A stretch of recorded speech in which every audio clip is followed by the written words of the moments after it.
3,000 years, emperors and generals, dictators and police, criminals, clerics, and even medical doctors have used a vast array of torture devices.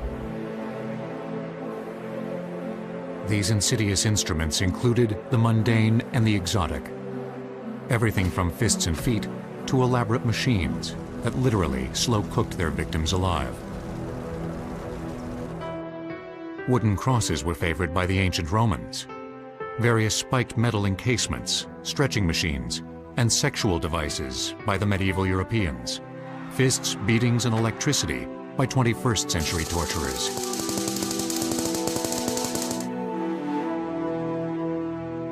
When it comes to a definition of torture and torture devices, there is little disagreement among experts.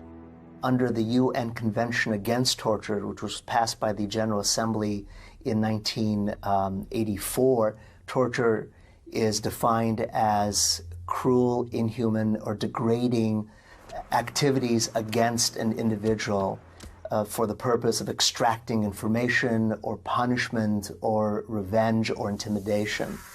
A torture instrument is essentially any instrument that's used to inflict forcible pain on a human being.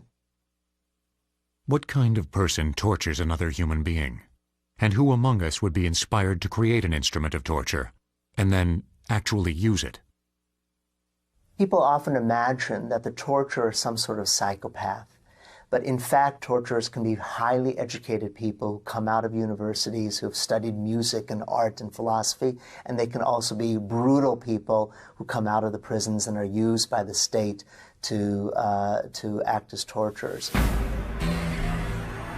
Over the past decade, the United Nations has openly denounced the use of any torture for any reason by any nation state.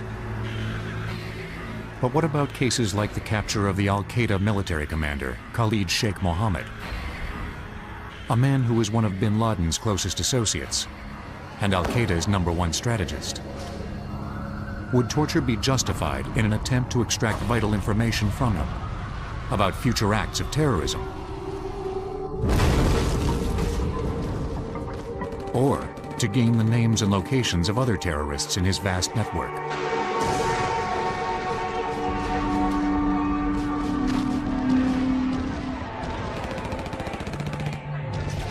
For anyone that thinks that torture is actually an effective device to get quality information, that's certainly never been proven by any experience in humankind for centuries.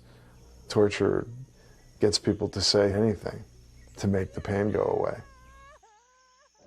Experts tell us that the same is true when it comes to extracting confessions to a crime. Confessions extracted under torture are notoriously bad. I can get anyone to confess to anything. If you give me enough time, I bet you I can get you to confess to anything I want you to confess to. It's just a matter of time because people have a breaking point.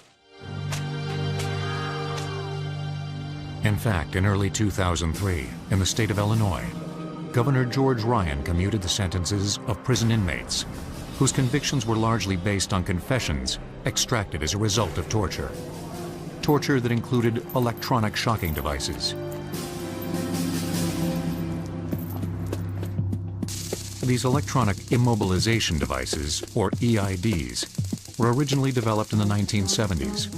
They were designed to be used as non-lethal restraint devices for police forces and prison guards who were dealing with dangerous criminals. They are still lawful for this purpose, but over the last 30 years, they have risen to prominence as illegal torture devices for a number of governments, military organizations, and police agencies who are trying to hide their torture activities. What a lot of the electric shock technology does now is it doesn't leave permanent marks. And so it enables torturers to engage in or to inflict the same kind of intense pain to accomplish their objectives so they can deny that they engaged in torture. Among the convenient electronic tools designed for one purpose, but turned into a device for mistreating humans, was the cattle prod, which first appeared in the stockyards of Buenos Aires in the early 1930s. That was nothing more than a billy club device that was initially used quite literally to prod cattle to get them to move along.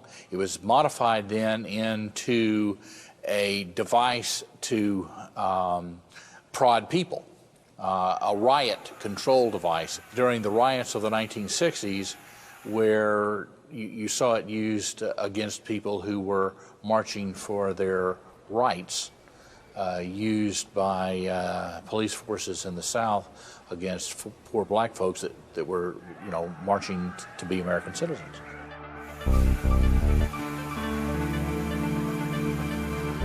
A modern cattle prod delivers a mild shock at the point of physical contact by means of a low-voltage electric current sent across 2 electrodes.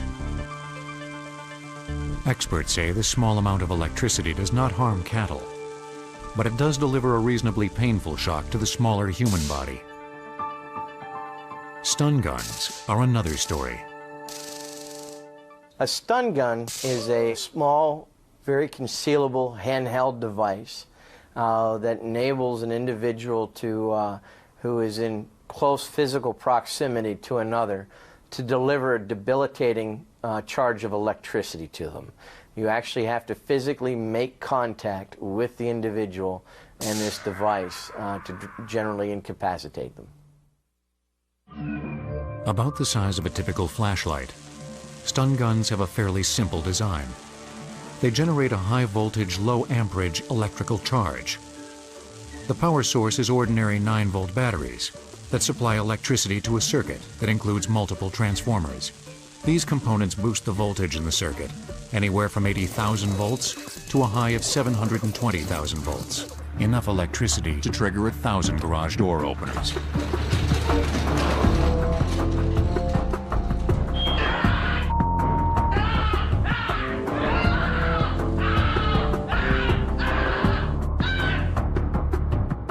Stun belts are basically stun guns that are attached to prisoners by means of a heavy-duty, one-size-fits-all belt. There is a remote control unit that activates this device from as far a distance as 200 to 300 feet. When it's engaged, a stun belt will administer a high-voltage charge to the inmate's kidneys. An instantaneous shock spreads throughout the entire body, and the prisoner becomes paralyzed for several minutes. The immediate effects of electric torture can include rupturing of blood vessels and tearing and rupturing of muscles and ligaments off the bone. The long-term effects really depends on the system of the body that's affected. It's the kind of pain that causes people to urinate or defecate without control, to lose control of their muscles. It's the kind of pain that causes people to have ongoing mental health problems. In some countries, these more sophisticated electronic immobilization devices are difficult to obtain. As a result, torturers will use a cheap makeshift version, a couple of high-voltage batteries connected to a few cables or wires. One of the ways that torture has often been perpetrated, particularly against political dissidents, has been the use of electricity where electrical wires have been attached to genitals or fingers or toes or a person's head, using a generator or a battery or any sort of electrical device. Often what happens is that a person is splashed with water beforehand so that the electrical current will run easier into the body. The use of these devices to terrorize, to punish, to extract information and confessions leaves no visible trace. But the torture instruments of antiquity were not so deceptive.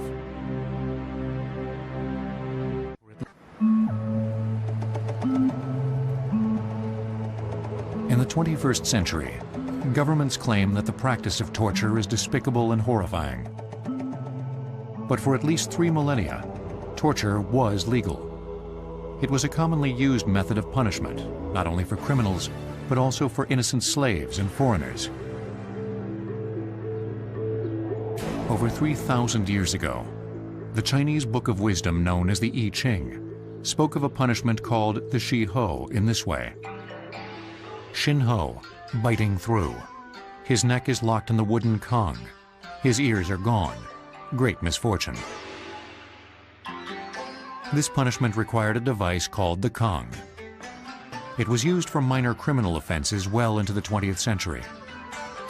The Kong was a very large, heavy, thick wooden board with a hole cut in the middle the size of the victim's neck. This bulky device was worn for as long as 20 or 30 days. It was never allowed off the victim's neck. Because of the board's size, it was impossible for the victim to feed himself, making him dependent upon the kindness of others for food and drink. If he had no friends, he could die from starvation. In 1300 BC, in the Mediterranean world, the Egyptian pharaoh Ramses II is said to have tortured Hittite prisoners by flogging them with whips made of ox leather, weighted with bone splitters or metal hooks and spikes. His purpose was to extract information about their battle plan against Egypt and the location of their forces. The ancient Assyrians also practiced horrifying brutality, not just in warfare, but against their own dissident citizens. We have, for example, an ancient story of a village that tried to revolt against the Assyrian Empire. And the Assyrians rounded up the leaders of the revolt, flayed them alive, spread their skins on the city walls as a warning. We know this story from Assyrian sources. In other words, they wanted the story to be known. They wanted people to hear the horrific results of any who would oppose them. That is torture and terrorism. Nearly 1,000 years later, it was the Greeks who brought their own brand of deadly ingenuity to the creation of one particular torture device, the brazen bull. This was a large copper bronze statue of a bull that was hollow. And according to the legend, according to the story, you would place someone inside this device and then heat it. The heat was created by fires that were lit underneath the hollow bronze figure, making the brazen bull function like an oven. The torture victim would slowly roast, as well as suffocate from the loss of oxygen caused by the tremendous heat. Supposedly, the groans of the person suffering inside would sound like the sound of a bull, the sound of a cow. It's a horrific thought. A few centuries later, the Romans became known for using torture with a vengeance throughout their far-flung empire. One of their most used torture devices was the flogging whip, also known as the flagellum. Its thongs were made from tanned ox leather, the ends of which were weighted with lead balls. As the torturer whipped his prisoner, these lead weights cut deeply and painfully into his victim's flesh. It's the lacerations themselves that probably hurt the most in whipping and caning. It's the tearing of the flesh against the bone below that hurts so much. It was during the reign of Tiberius that the most famous torture victim of all time, Jesus of Nazareth, was crucified. Crucifixion as a form of public execution predates the Romans. We know, at least as early as the Persian Empire, some kind of public display of death that involves hanging up victims. The idea seems rather straightforward. Make a person's death as publicly horrific as possible. The purpose of this was to send a powerful message to would-be dissidents and troublemakers. Do not defy the state's authority. Hundreds of years before Jesus' torture and execution, victims of crucifixion were tied, not nailed, to a single wooden stake that was planted firmly in the ground. They were left to die from thirst or from starvation. And there was always the possibility they would be attacked by hungry wild animals, searching for an easy meal. In approximately 70 BC, the Romans introduced the four-pointed cross that would later become the symbol of Christianity. But long before it was used to crucify Jesus, the Roman army made extensive use of their new cross when they crushed the slave rebellion led by the gladiator Spartacus in 71 BC. 6,000 of his followers were crucified. The Roman commander had their bodies hung from beams that lined the road from Capua, where the revolt began, to Rome, a distance of 270 miles. Spartacus himself was killed in the battle. When we think about who it was that Rome executed in these horrific public forum, like the crucifixion, it's clear to us. The Romans executed publicly anyone who was seen to oppose Roman power. Jesus of Nazareth was considered just such a threat. He was arrested during Passover, quickly tried and then convicted in the local Roman court. It was then that he was subjected to a series of tortures. There's little reason to doubt the New Testament picture that Jesus began suffering long before the actual crucifixion, that Jesus was whipped, that Jesus was beaten, that he was already cut and bleeding from crowns of thorns or from the whipping, and was made exhausted to carry the device of his own death. The flogging whip used on Jesus was the lead-weighted leather flagellum. The crown of thorns that was placed on his head may have been constructed from the branches of a plant with long curved thorns, called the Ziziphus spinochristi, that grows in the Jordan Valley. His final torture took place on the wooden cross. Crucifixion was designed to make death extended. That is, it was to inflict the maximum amount of pain and suffering and to make it last. Once at Golgotha, the location chosen for his crucifixion, iron spikes were driven through Jesus' wrists and feet. There was nothing in place to support his shoulders, neck, head, or the bulk of his body. As a result of this positioning, the uppermost portion of his trunk eventually would collapse over his diaphragm, making normal breathing impossible. The best guess seems to be that people die from asphyxiation, unable to exhale because of the paralysis of the pectoral and intercostal muscles.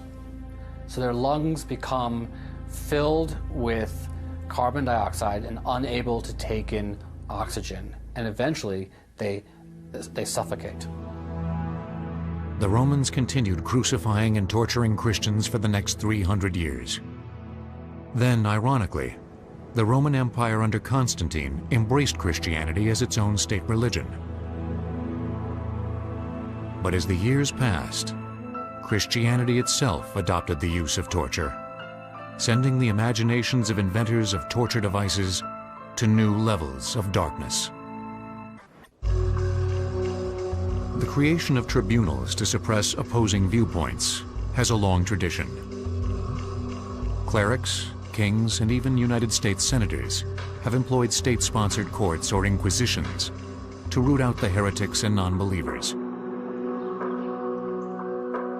In the 15th century, it was the Spanish royals, Isabella and Ferdinand, who gave what became known as the Spanish Inquisition its place in history, as a harsh and deadly exercise of combined church and state power, dedicated to torturing those citizens who it named as heretics. The state, or the secular, has always been involved in torture to some capacity. When we think about the Inquisition, we often associate it with the church, but the Inquisition was really the church and state working hand in hand, often for the purposes of the state more than the church. Under the guise of establishing unity in her homeland, Queen Isabella asked for and received the Roman Catholic Pope's permission to purify her subjects. Spanish citizens of every rank and class had three choices: to accept Roman Catholicism as their religion, to leave Spain, or to risk torture at the hands of the Inquisition. It only took 2 adult men to identify somebody as a heretic. At that point, they could be tried. But before a trial could begin, a confession from the accused was required. That's where torture became necessary. A typical torture session during the time of the Inquisition would often involve a number of different tools that would be present. And there might be a number of other people present participating. And it's very also important to note that there'd be other victims who are both in the process of being tortured or yet to be tortured. The face of torture during the Inquisition was the Iron Maiden, manufactured in Germany. It was a man-sized container fitted on the inside with sharp metal spikes, a torture device that was well known and deeply feared, not only in Spain, but in all of Europe. There was a great deal of craftsmanship, ingenuity, and knowledge of the human body to produce and design the Iron Maiden. As you open up, you'll notice that these spikes inside are placed in very strategic points intended to miss the vital organs. This was done to ensure the victim would remain alive as long as possible, all the while experiencing tremendous pain and suffering. While the Iron Maiden may have been the face of the Inquisition, it was generally thought that the rack was its workhorse.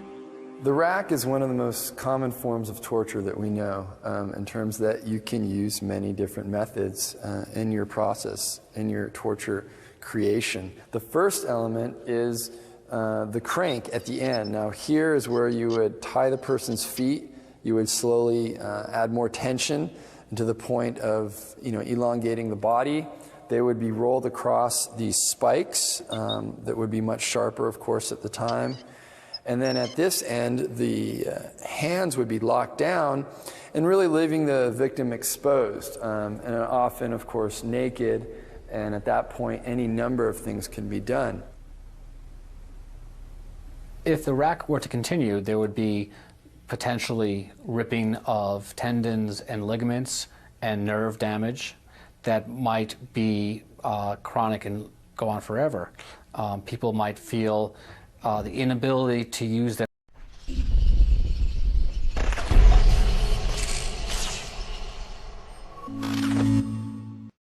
hands or their lower extremities. They might feel numbness, constant pain in their fingertips or toes. Ultimately, the rack was designed to slowly tear the victim's limbs out of their joints, the legs out of the hip joints, the arms out of the shoulder joints.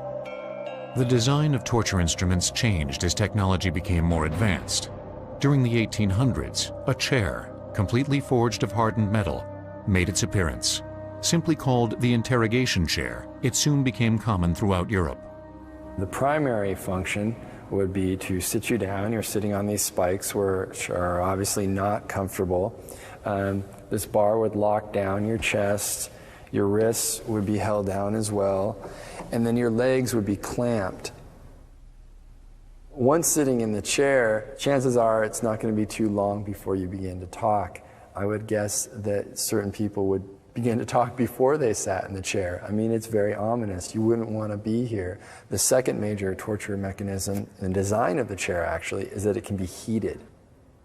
All the metal spikes that you see conduct heat.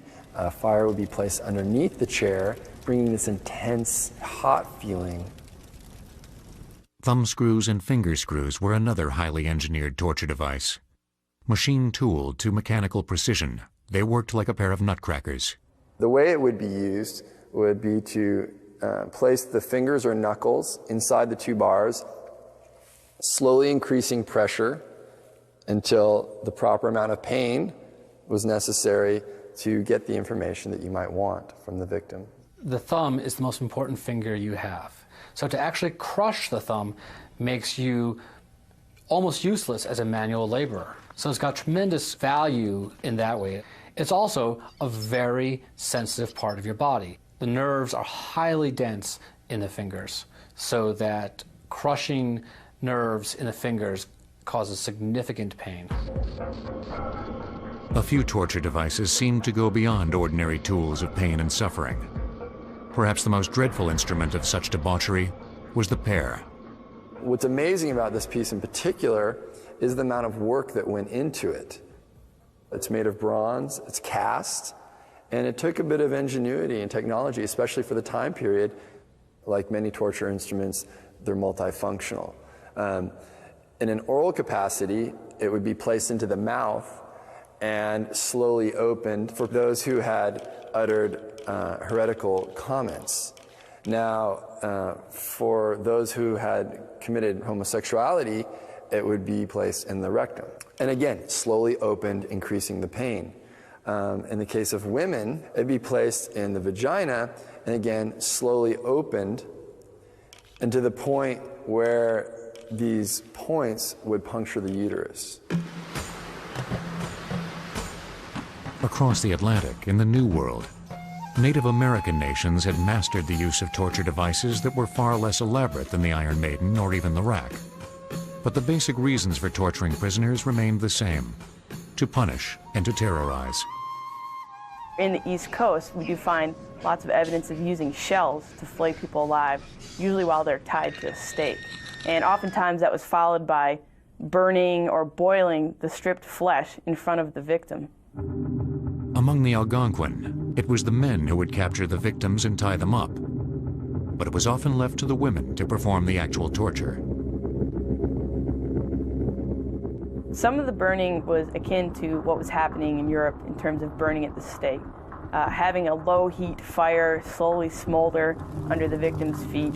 Other times the torturers would insert pieces of wood into various parts of the body and set them on fire. There's accounts of people placing them under the fingernails, in the mouth, in the ears, in the nose, anywhere where you could have a non-fatal burn, so to prolong the agony of the victim. Very often, the length of the torture itself was determined by the victim's behavior. There was honor for those who stoically accepted the pain. It's the people who cried out, who expressed some sort of fear. They could expect a much longer torture session before ultimately being killed, but usually death was the ultimate result. By the mid-19th century, in Europe, Great Britain, and the United States, there was a groundswell of popular sentiment against torture. In 1864, the Geneva Convention was drafted. It was an international agreement that, among other things, prohibited the use of torture. But rather than bringing the practice to an end, it would slowly drive it underground.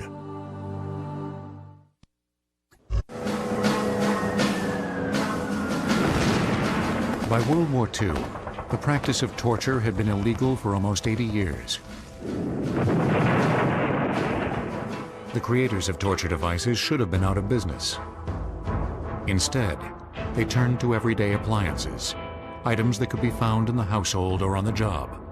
The amazing thing is the common devices, the things that you use in your everyday life, things that you find at home that become suddenly violent, sick devices of torture. A fork can be used to hold somebody's finger in place, to hold somebody's pinky in place, to stab somebody. The same with the pliers. I mean, again, they're so simple, and yet they can create such agony. All of these things were used as torture devices by the Nazis, by the Gestapo. A famous French-born British spy named Odette was arrested by the Gestapo in Marseille in 1943. When she refused to answer her interrogators' questions about the French underground and the British-supported spy network operating in Vichy, France, Odette's torture began. They took her to an interrogation room, and they used a red-hot poker, and they touched it to her third or fourth lumbar and her spine, and just held it there, burning her skin for up to minutes, and they pulled her fingernails out very slowly, fingers and toenails, one at a time, with pliers. In spite of the wretched pain and heavy discharge of blood, Odette refused to give up her comrades, who she knew faced certain death. Even though she was herself sentenced to death, Odette somehow turned up in a concentration camp for women and survived the war. Most Gestapo torture victims knew they were being tortured because they had verbal secrets their torturers wanted. But a small group of victims at Auschwitz concentration camp had no idea that they were being tortured because they had medical secrets locked away in their bodies. The notorious Dr. Josef Mengele tortured his victims in the name of science. The devices he employed were the common tools of a physician: scalpels, forceps, and surgical scissors. Really, he's remembered for his grotesque and vicious torture on the inmates, particularly twins, identical as opposed to fraternal. He would then perform various experiments. Some involved injecting different chemicals into the body of one twin and not the other, and see how they react. He also wanted to take tissue samples from the major organs, and this was often done, in the most brutal way. One of Mengele's most horrifying tortures was placing some twins into a vat of near-boiling water for a period of time, and then strapping them onto a table so that the softened tissue samples could be more easily sliced away, without the benefit of anesthesia. There were 125 sets of twins in Auschwitz in 1944. By the end of the year, only a dozen or so survived. This is how monstrous a man, the experiments and all of these things that he performed, this is his legacy, really. And of course, he's never caught. I mean, he got away. Mengele vanished in 1945 when Allied forces liberated the camps. Despite international efforts to track him down, he was never apprehended. A 68-year-old man who died in Brazil in 1979 was later identified through DNA as Mengele.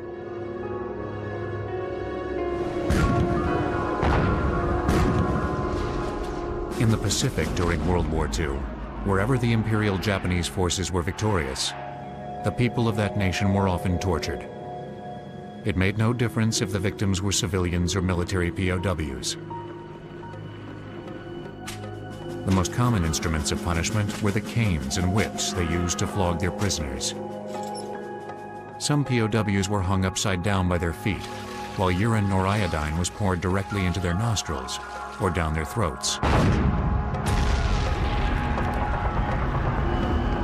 In January 1942, when the Japanese invaded the American-held Philippine Islands, American civilian expatriates were arrested and imprisoned. The first civilian the Japanese took into custody was a middle-aged, stubborn Kentuckian who had been slightly crippled from polio. His name was Roy Bennett, a respected journalist who had refused to stop criticizing the Japanese government's violent empire building. His wife and two daughters were also arrested and placed in the Santo Tomas internment camp in Manila. He had been the editor of the Manila Daily Bulletin, which was the most influential English language newspaper in the Far East. And he, as an influential person saying negative things against the Japanese, and he was very harsh, very loud, prior to their coming in. Bennett was incarcerated in Fort Santiago, an ancient dreary prison reserved for civilian political prisoners. It had been a fortress built by the Spanish when they were in charge of the Philippines, when they owned the Philippine Islands. And it was exactly what you would think of as a Spanish dungeon and fortress. Bennett's Japanese captors wanted to use him as a propaganda tool, to torture him into admitting he had been gravely misguided when he spoke out against the Japanese government. One of the tortures that was used on many of the political prisoners was inserting a bamboo sliver deep under the fingernail and then lighting it. But probably the most common physical torture was simply beating them. The beatings were administered by just about anything at hand, including their hands. They would use clubs, bamboo canes, the flat side of a bayonet, just anything that they could use to inflict great pain. As Bennett and other civilian, political, and military prisoners suffered, the Japanese were also torturing Filipinos who remained loyal to the Americans. It was not uncommon for a Japanese soldier to take a baby from its mother's arms, from its Filipino mother's arms, throw it in the air, and catch it on the bayonet. It was not uncommon for the soldiers to rape the women, to execute or torture a Filipino man in front of his family, or to torture the Filipino wife and children in front of the man. On February 3, 1945, Roy Bennett and his family were among the prisoners liberated by the American forces. 2 weeks later, they returned to the United States. The torture really never ends. It is always with the person who's been tortured. They relive it all the time. They have to decide why it is that they lived and others died. The screams are as real to them 20 years after the fact as they were when it was happening to them. According to his family, Roy Bennett carried the psychological scars of his torture until his death in 1967. 35 years later, and 3,000 miles southwest by way of the South China Sea, a gruesome discovery was made. It was in Cambodia in 1978 that the invading Vietnamese army found Pol Pot's secret prison. He called it S-21. It was used as a secure location to torture Cambodian prisoners he believed were counter-revolutionaries. This was a secret place because the whole business of what the government was doing was kept a secret from most of the people in the country most of the time, particularly as it involved torturing and killing people who were accused of being enemies of the state. A prison archive was meticulously maintained. Within its pages are entries that reveal appalling acts of torture carried out against its inmate population. What you have here is an interrogator's appendix to a confession. In other words, it's a rare kind of document. You get very few of these documents where an interrogator tells you what he did in sequence. On the morning of the 18th of August, 1977, I decided, this is the interrogator speaking, I decided to employ torture. I watched his morale fall while I administered torture, but he had no reaction. In the afternoon of the 21st, another day later, I pressured him again using the electric cord. He was given 2 or 3 spoonfuls of to eat. That would be human excrement. And after that, he was able to answer questions, etc. That night, I beat him again with the electric cord. It's an incredible quotation, as you see. Besides being forced to eat feces, prisoners also were forced to drink urine, were subjected to electric shocks, and suffocation with a plastic bag. One of the many clients that I have worked with from Cambodia, he had a plastic bag put over his head during the course of an interrogation session. It was put over his head. They would ask him a question. He would not answer. They would put it over his head, and he would nearly suffocate. They would take it off briefly, interrogate him some more, put the bag over his head. The consequence of being in a bag is asphyxiation. The person who's asphyxiated loses consciousness. They may lose consciousness and come back to, and the torture continues. There may be a cycle of asphyxiation, losing consciousness, and coming back for more torture. They also have the possibility of being asphyxiated so badly that they die.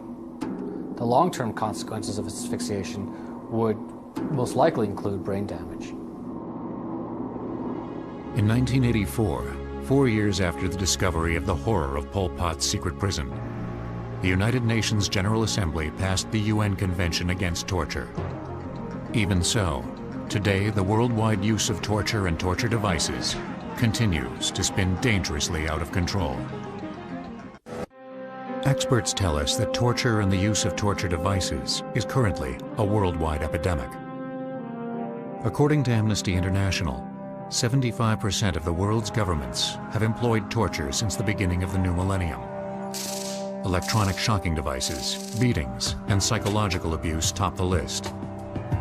And there is an ever-increasing array of ordinary objects that are not technology-driven, but that are used as instruments of torture simply because they are available. Among the most disturbing may be sexual torture. Vaginal penetration, sodomization. Men and women are subjected to rape as a form of torture. A famous example of that is the Coke bottle. Coca-Cola bottles were used in Latin America to be inserted in victims' anuses. Why? Because when the person was let go from the prison, the Coca-Cola bottle is ubiquitous. They could not go anywhere without seeing it, and therefore being reminded of their torture. The most accessible contemporary torture devices are fists, feet, whips, and canes. It may be for this reason that beatings are among the most common form of torture in the world today, especially where there is religious persecution, in countries like Egypt, Pakistan, the Sudan, and China. One famous form of torture that occurred for a long time and still occurs throughout the world is falanga, which is the beating on the soles of the feet with a blunt object like a cane. What happens short term is tremendous pain and bleeding in the bottoms of the feet. But after that heals, for months and even years afterwards, the torture survivor has pain just walking on their feet. Beatings are sometimes accompanied with degrading acts of obscenity. A somewhat typical incident involved 3 Ethiopian women. First of all, they were stripped of their clothing. They were hung upside down by a pole, just an ordinary pole. And then they were whipped with cords. When they screamed, they would have socks put in their mouths. Sometimes they would be bloody socks, sometimes vomit-filled socks, and this is a very typical form of torture. In my experience, there are a wide range of implements and other objects that have been used to torture individuals. To name a few, iron bars, sometimes that are heated up and applied to the body, cigarette butts, batons are quite common, rifle butts. I've had clients who have been, their bodies have been pressed against hot burning radiators. Often the key to the successful use of a torture device is the torturer's skill in keeping his victim alive. Persons who have been tortured, certainly those who are being tortured for political purposes, are sent out into the community as symbols of what will happen to others if they continue to be in opposition. You need to be alive for that, and you need for the community to see you as a broken person. The use of torture devices remains a shadowy business. While civilization's enemies may be arrested and tortured, legions of innocents are left to suffer the same fate, sometimes for years on end. With the threat of violence on the increase, it is likely the use of torture devices will increase as well. Ultimately, what people can really do to help resolve the issue of torture in our world is to gain a new understanding of it, to accept that it exists, and to become educated, because it's real. And the more educated we are about it, the more likely we are to do what we can to resolve it. This is a dark side of our humanity that we need to deal with and better understand.